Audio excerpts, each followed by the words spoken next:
Eh bien, comme nous l'avons vu tout à l'heure lors de notre petite méditation, nous sommes en ce moment en train de vivre une situation de trouble inédite pour notre génération. Et dans notre série sur le livre des Actes des Apôtres, nous allons voir le chapitre 18. Eh bien, j'aimerais vraiment vous encourager, vous exhorter en abordant ce texte d'une manière un peu particulière. Je l'ai donc intitulé « Je suis avec vous ». L'Évangile à tout prix, tout le temps et en tout lieu, et en toutes circonstances, tel était le leitmotiv du message qu'Hervé nous a apporté dernièrement sur le chapitre précédent. Cet impératif, qui découle de la mission que Jésus a confiée à ses disciples, dans l'Évangile de Matthieu au chapitre 28, verset 20, et qui nous concerne encore aujourd'hui, 2000 ans plus tard, eh bien, cette mission s'accompagne d'une promesse. La promesse que Jésus a faite à ses disciples en leur disant « Moi, je suis avec vous tous les jours jusqu'à la fin du monde. » Cette promesse d'être tous les jours aux côtés de tous ses disciples à travers tous les siècles, cette promesse de les accompagner chaque jour sur le chemin, cette promesse de pourvoir à leurs besoins, eh bien, nous l'avons vu se vérifier lors du précédent voyage de l'apôtre Paul, qui fut si chaotique. Et nous allons le voir encore aujourd'hui, dans le chapitre 18, se réaliser jusqu'à la fin de son deuxième voyage missionnaire. Ainsi, au travers de la lecture de ce nouveau récit, nous allons découvrir encore une fois que nous pouvons toujours compter sur la providence de notre Dieu. Et ce, quel que soit l'état ou la situation dans laquelle nous pouvons nous trouver. Et je crois que notre contexte actuel s'y prête bien, malheureusement. Alors lisons donc ensemble le chapitre 18 du livre des Actes jusqu'au verset 22. Je le lirai dans la version du Semeur. Après cela, Paul partit d'Athènes et se rendit à Corinthe. Il y fit la connaissance d'un juif nommé Aquilas, originaire du Pont, qui venait d'arriver d'Italie avec sa femme Priscille, car tous les juifs avaient été expulsés de Rome par un décret de l'empereur Claude. Paul se lia avec eux. Comme il avait le même métier qu'eux, il fabriquait des toiles de tente, il logea chez eux et ils travaillèrent ensemble. Chaque sabbat, Paul prenait la parole dans la synagogue et cherchait à convaincre les Juifs et les Grecs. Quand Silas et Timothée arrivèrent en Macédoine, il consacra tout son temps à annoncer la parole. Il rendait témoignage aux Juifs que Jésus est le Messie. Mais ceux-ci s'opposaient à lui et l'injuriaient. Alors il secoua contre eux la poussière de ses vêtements et leur dit « Si vous êtes perdus, ce sera uniquement de votre faute. Je n'en porte pas la responsabilité. À partir de maintenant, j'irai vers les non-juifs. » Il partit de là et se rendit chez un certain Titus Justus. C'était un païen converti au judaïsme et sa maison était juste à côté de la synagogue. Crispus, le chef de la synagogue, crut au Seigneur ainsi que toute sa famille. Et beaucoup de Corinthiens qui écoutaient Paul crurent aussi et furent baptisés. Une nuit, le Seigneur lui-même parla à Paul dans une vision. « N'aie pas peur, lui dit-il. Parle et ne te tais pas. Je suis avec toi. Personne ne pourra s'attaquer à toi pour te faire du mal, car il y a dans cette ville un peuple nombreux qui m'appartient. » Alors, Paul se fixa à Corinthe, et pendant 1 an et demi, il enseigna la parole de Dieu. À l'époque où Galion était gouverneur de la province d'Achaïe, les Juifs se mirent d'accord pour se saisir de Paul, et ils l'emmenèrent devant le tribunal. Là, ils l'accusèrent ainsi. « Cet homme cherche à persuader les gens de servir et d'adorer Dieu d'une façon contraire à la loi. » Paul se préparait à répondre quand Galion dit aux Juifs « Écoutez-moi, aux Juifs, s'il s'agissait d'un délit ou de quelque méfait punissable, j'examinerai votre plainte comme il convient. Mais puisqu'il s'agit de discussions sur des mots, sur des noms, sur votre loi particulière, cela vous regarde, je ne veux pas en être juge. » Là-dessus, il est renvoyé du tribunal. Alors la foule s'en prit à Sosthène, le chef de la synagogue, et le roi de coups devant le tribunal, sans que Galion ne se mette en peine. Après cet incident, Paul resta à Corinthe le temps qui lui parut nécessaire.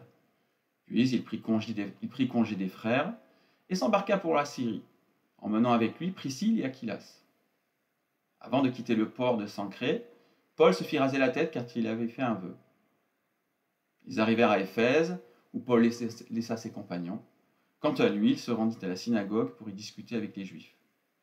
Ceux-ci l'invitèrent à prolonger son séjour, mais il refusa. En les quittant, il leur dit toutefois « Je reviendrai vous voir une autre fois, s'il plaît à Dieu. » Il repartit donc d'Éphèse par la mer. Il débarqua à Césarée, de là il monta à Jérusalem, où il alla saluer l'Église, puis il redescendit à Antioche. Voilà. C'est donc ici se termine le deuxième voyage missionnaire de l'apôtre Paul et de ses compagnons de route. Je vous propose à présent de revoir un peu notre texte avec un prisme particulier. Le prisme de la promesse de Jésus d'être toujours avec nous et implicitement la promesse de toujours prendre soin de nous. Au travers de l'étude de ce passage, nous allons voir se dessiner 4 besoins fondamentaux de l'apôtre Paul que Dieu a comblés pour qu'il puisse mener à bien sa mission. Et ce sont également 4 besoins que notre Dieu veut également combler dans nos vies pour que nous puissions nous aussi accomplir la mission qu'il nous a confiée. Je vous propose donc le plan de ce message. Première partie, Jésus dans nos besoins affectifs, puis Jésus dans nos besoins matériels, Jésus dans nos besoins psychologiques, enfin Jésus dans nos besoins spirituels. Alors avant d'aborder le premier thème, je vous propose de dresser un bref tableau de la situation. Dans le chapitre précédent, Paul est passé à Thessalonique, à Bérée et à Athènes pour y annoncer l'évangile. À Athènes, l'apôtre ne fera qu'un très bref séjour sur place. Et certainement poussé par le Saint-Esprit, il reprendra la route pour rejoindre la ville de Corinthe, qui est située à peu près à 90 km au sud-ouest d'Athènes, ce qui fait grosso modo 3 grosses journées de marche. Cette cité était bien connue pour ses mœurs légères et son idolâtrie récurrente. En effet, c'était à Corinthe que se trouvait le célèbre temple qui était dédié à la déesse Aphrodite. La déesse Aphrodite, c'était la déesse de l'amour, avec son millier d'étaïres. Une étaïre, c'est une prostituée sacrée. Vous vous rendez compte?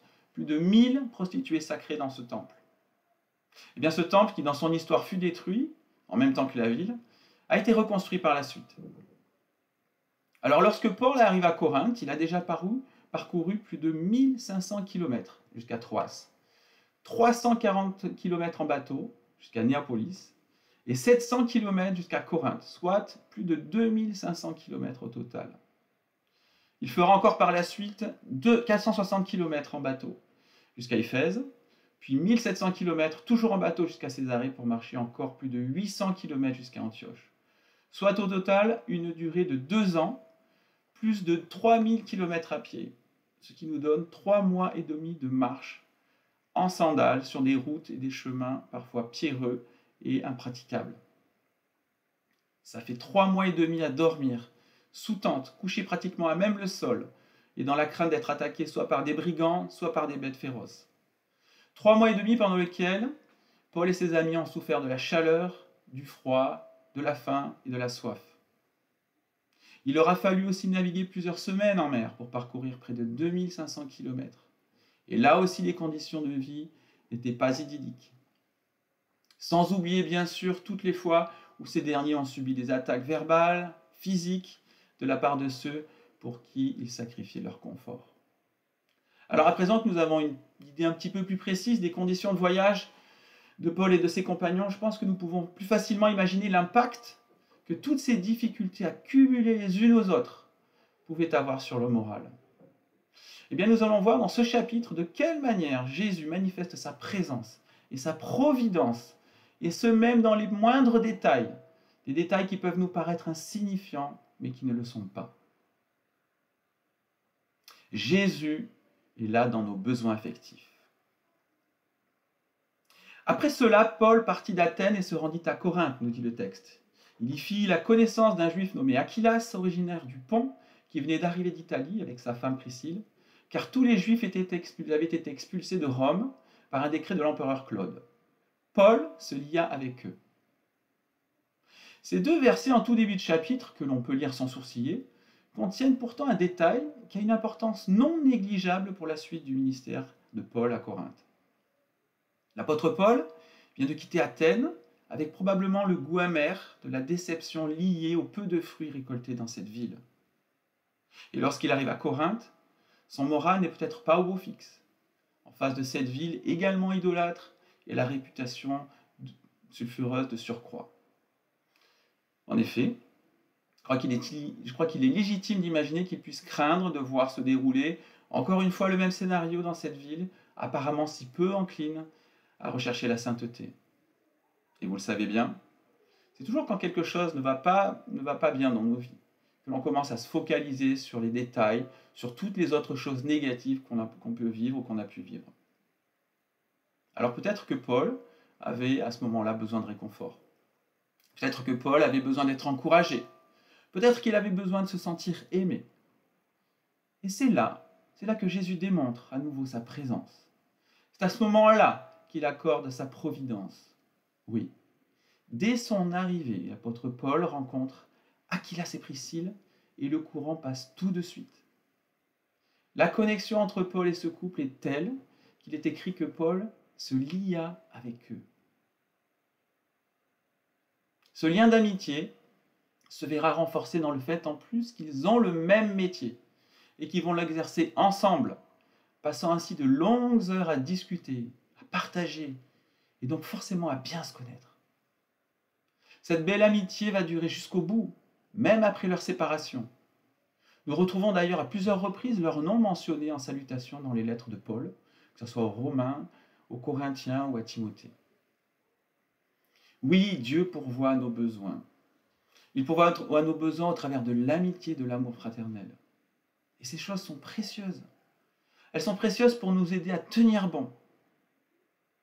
L'apôtre le confirmera d'ailleurs dans sa deuxième lettre aux Corinthiens, dans le chapitre 7, versets 6 à 7, en parlant de la venue réconfortante de Tite, accompagnée de l'amour fraternel des chrétiens de Corinthe. Ouais. Je voudrais à ce propos citer un témoignage d'une missionnaire qui avait reçu un appel pour le célibat, afin de mieux servir le Seigneur là où il l'appelait. Cette femme n'avait pas ce qu'on appelle le don du célibat à proprement parler. Et pourtant Jésus lui demandait de faire ce sacrifice. Eh bien elle accepta. Elle accepta tout en lui demandant la grâce de ne pas souffrir de la solitude et qu'il lui puisse lui accorder des amitiés masculines. À la fin de sa vie, cette femme racontait que Dieu avait répondu à sa prière, et même au-delà, réalisant plus tard qu'elle ne serait jamais mère, Dieu l'avait bénie au travers de ses enfants, au travers des enfants des autres, dont elle a pu s'occuper et qu'elle a pu aimer comme ses propres enfants. Oui, je crois que nous aussi, nous pouvons faire confiance à Dieu. Nous pouvons lui faire confiance qu'il comblera tous nos manques affectifs. Car à travers nos amitiés fraternelles, c'est Jésus qui est là. Jésus veut aussi combler nos besoins matériels. Et la deuxième partie de ce message concerne effectivement ces besoins. Et ces besoins, même s'ils sont différents des besoins affectifs, ils sont aussi importants pour vivre. Toujours au début de ce chapitre, nous voyons que la rencontre avec Priscille et Aquilas non seulement lui apporte une amitié réconfortante, mais en plus de ça, il trouve un travail pour subvenir à ses besoins financiers. Et un logement pour s'installer durablement et confortablement. Quelle providence, mes amis! Qui aurait pu croire que d'une seule rencontre, Dieu pourvoirait à autant de besoins fondamentaux? Mais les choses ne s'arrêtent pas là. Quelque temps plus tard, Silas et Timothée le rejoignent, apportant avec eux les dons que les chrétiens de Macédoine avaient faits pour subvenir à ses besoins. Quelle grâce! Quel cadeau! Paul allait enfin pouvoir apporter la bonne parole partout dans la ville sans être contraint de passer du temps à fabriquer des tentes pour gagner de quoi manger. Paul a tellement de fois vu Dieu agir ainsi dans sa vie.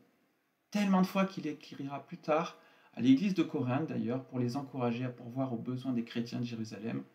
On retrouve ce passage en 2 Corinthiens 9:8 où il dira ceci: Dieu peut vous combler de toutes ses grâces afin que vous possédiez toujours, à tout point de vue, de quoi satisfaire à tous vos besoins et que vous ayez encore en abondance pour toute œuvre bonne.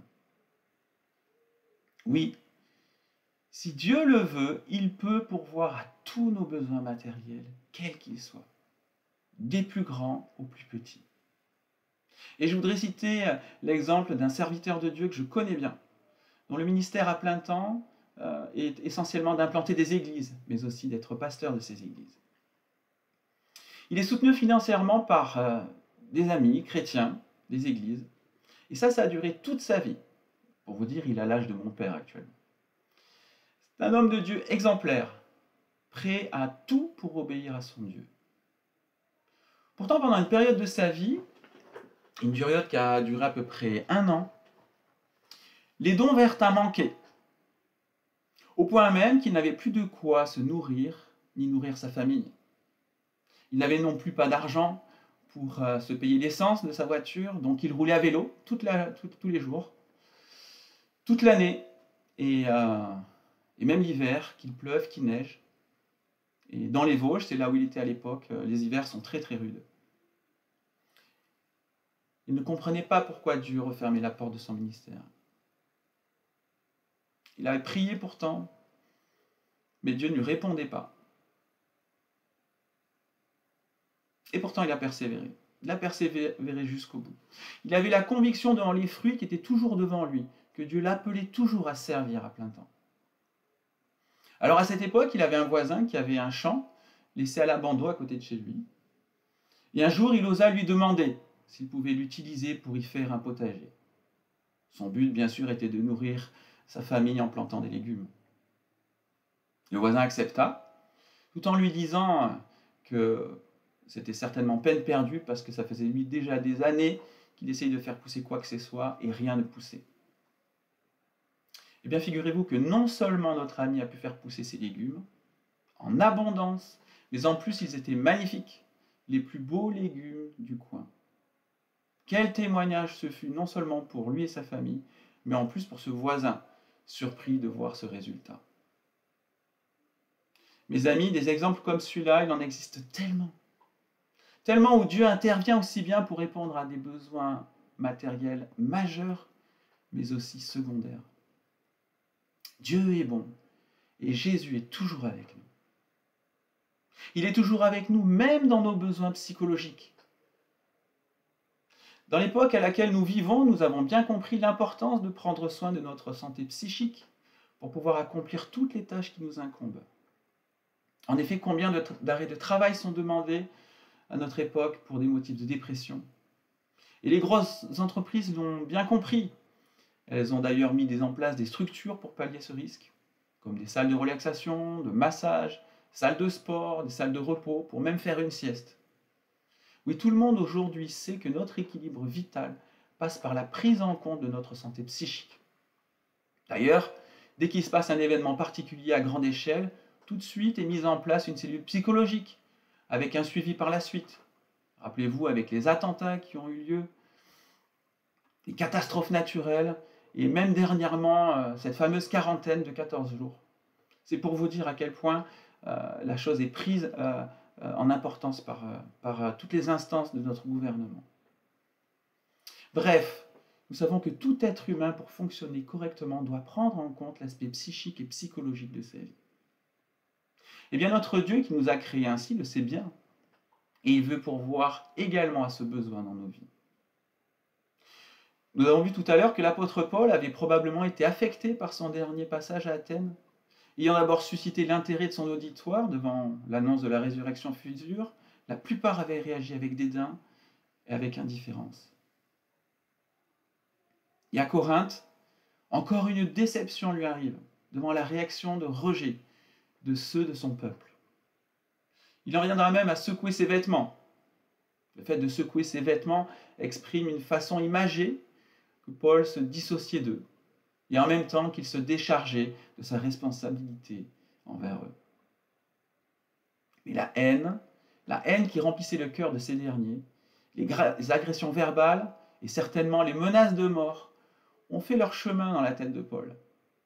La crainte d'être à nouveau persécuté et battu à mort devait certainement commencer à générer une angoisse de plus en plus incontrôlable.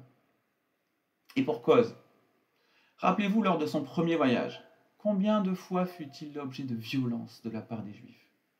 Il fut même lapidé dans la ville de Lystre et laissé pour mort. De quoi laisser des traces indélébiles dans son esprit. Et le fait même que Dieu intervienne directement au travers d'une vision nous confirme bien que Paul avait besoin de ce soutien psychologique. « N'aie pas peur, lui disait Dieu. Parle et ne te tais pas. Je suis avec toi. Personne ne pourra s'attaquer à toi pour te faire du mal, car il y a dans cette ville un peuple nombreux qui m'appartient. Oui, Dieu lui-même vient lui parler pour le rassurer, le réconforter. En agissant ainsi, il lui rappelle qu'il est le Dieu tout-puissant. Il est celui qui est capable de le préserver des attaques et de la mort, s'il l'a décidé ainsi. Paul se voit ainsi fortifié dans son esprit pour continuer sa mission. Il est en plus encouragé, sachant que ses efforts seront suivis de fruits abondants. Probablement que nous aussi, si cela ne s'est pas déjà produit dans nos vies, nous serons certainement amenés à connaître une situation similaire, une situation de découragement profond, de déprime, peut-être même de dépression. Et dans tout état de cause, quel que soit notre état, nous savons que nous pouvons nous appuyer sur la parole de Dieu. Nous savons que nous pouvons appuyer sur ce qu'il a déjà accompli et sur ses promesses qu'il nous a faites. Oui, Dieu nous aime. Il ne nous abandonnera pas. Il ne permettra pas que nous restions au fond du trou. Si nous tendons l'oreille, nous l'entendrons nous dire qu'il est toujours là. Et que comme pour l'apôtre Paul, il souhaite que nous continuions d'avancer. Que notre mission n'est pas encore à son terme. L'apôtre dira aux Corinthiens, dans sa deuxième épître, au chapitre 1, versets 3 à 4, « Béni soit Dieu, le Père de notre Seigneur Jésus-Christ, le Père qui est plein de bonté, le Dieu qui réconforte dans toutes les situations. Il nous réconforte dans toutes nos détresses, afin qu'à notre tour nous soyons capables de réconforter ceux qui passent par toutes sortes de détresses en leur apportant le réconfort que Dieu nous a apporté. » Oui, Dieu est bon et Jésus est toujours avec nous. Jésus est toujours avec nous et il est aussi là, présent dans nos besoins spirituels. Comment Dieu peut-il répondre à nos besoins spirituels? Nous savons premièrement qu'il le fait au travers de sa parole.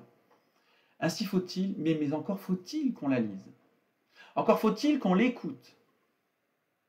Il y pourvoit aussi avec l'aide de son Saint-Esprit qu'il a mis en nous et qui nous permet de communiquer avec le Père et de ressentir sa présence. Mais il utilise aussi des biais extérieurs, en le voyant agir dans la vie des autres, par exemple. Et c'est ce que nous voyons concrètement dans ce chapitre 18. Pour un chrétien, la frontière entre les besoins psychologiques et les besoins spirituels est très fine. En effet, si le croyant n'est pas bien nourri spirituellement, si sa relation à Dieu est perturbée, son moral en pâtira certainement.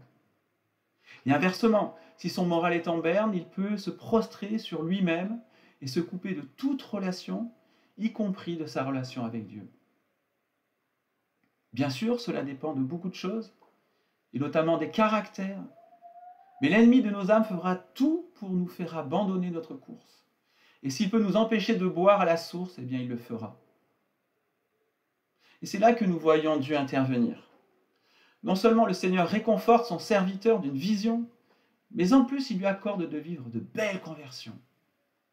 Certes, la grande majorité de ses frères juifs l'avaient rejeté. Mais la conversion de Crispus, le chef de la synagogue, ainsi que celle de toute sa famille était une réelle victoire en soi. Et beaucoup de Corinthiens qui écoutaient Paul ont cru aussi. Ils furent même baptisés, nous dit le verset 8. Mes amis, quel plus grand encouragement spirituel que voir une âme perdue trouver le chemin du salut.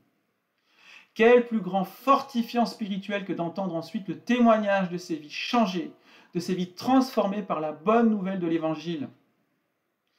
Quel plus grand bienfait spirituel que celui de voir l'œuvre du Saint-Esprit dans le cœur de tous ces gens, rappelant à notre esprit que nous aussi nous sommes passés par là, dans le passé. Oui, Dieu prend soin de nous, il est bon, et il prend soin de notre vie spirituelle. Paul dira toujours aux Corinthiens, dans la deuxième lettre, chapitre 4, verset 16, C'est pourquoi nous ne perdons pas courage. Et lors même que notre être extérieur se détruit, notre homme intérieur se renouvelle de jour en jour. Oui, Dieu renouvelle notre esprit de jour en jour. Mes amis, oui, Dieu est bon. Et Jésus est toujours, toujours avec nous. Oui, c'est vrai. Et nous l'avons vu jusqu'à présent. C'est vrai que Dieu est bon en tout temps. Et même lorsque nous traversons des moments difficiles, voire même insurmontables, notre Seigneur est toujours là, à nos côtés. Parfois, il nous tient la main, parfois, il nous porte sur ses épaules, parfois, il nous prend même dans ses bras. Mais jamais, jamais, jamais, au grand jamais, il ne nous abandonne. Oui, nous pouvons dire, comme le prophète Jérémie, que notre Dieu est bon pour nous chaque jour. Oui, comme le dit si bien le roi David dans le psaume 23, avec lui, nous ne manquerons de rien. Mes amis, Jésus est avec nous et notre Dieu est bon et nous ne manquerons de rien. Reposons-nous sur cette confiance en sa parole, en sa promesse. Amen.